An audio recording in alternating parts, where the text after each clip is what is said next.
narasi itu seperti apa sih? Yuk kita cari tahu sama-sama.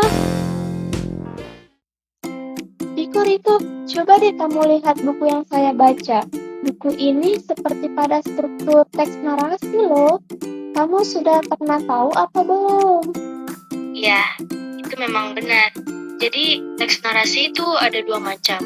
Yang pertama ada teks narasi fiksi, dan yang kedua ada teks narasi non-fiksi.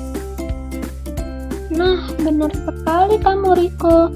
Yuk kita cari tahu lebih dalam. Oke, jadi teks narasi adalah jenis teks yang menceritakan suatu peristiwa berdasarkan urutan waktu atau kronologis.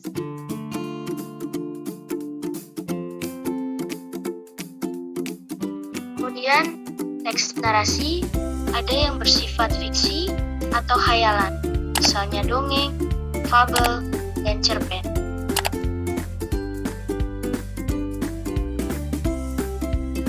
Ada juga teks narasi yang berbentuk non-fiksi atau kisah nyata, misalnya biografis.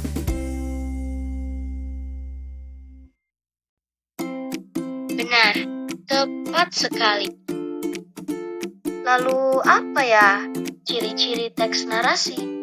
Ciri-ciri teks narasi yang pertama ada tokoh, alur, latar tempat dan waktu, dan yang terakhir ada konflik. Halo Riko dan Ais, kamu dari mana? Halo teman-teman, kami habis dari baca buku nih di perpustakaan sekolah. Oh iya, dan bagaimana ya struktur pada teks narasi? Teks narasi terdiri dari orientasi, komplikasi, resolusi, dan koda.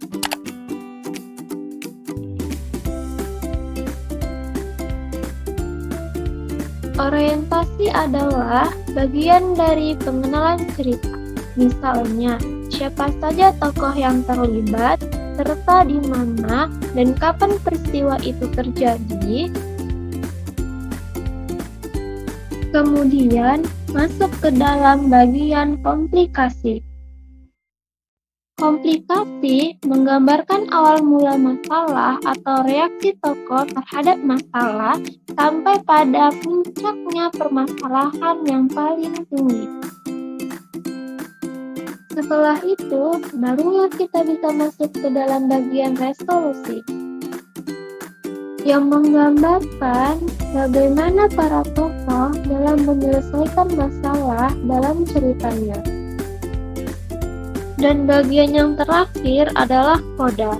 Koda adalah bagian yang tidak selalu ada pada sebuah teks narasi ya. Tapi koda itu berisi tentang pesan-pesan moral yang ada di dalam sebuah cerita.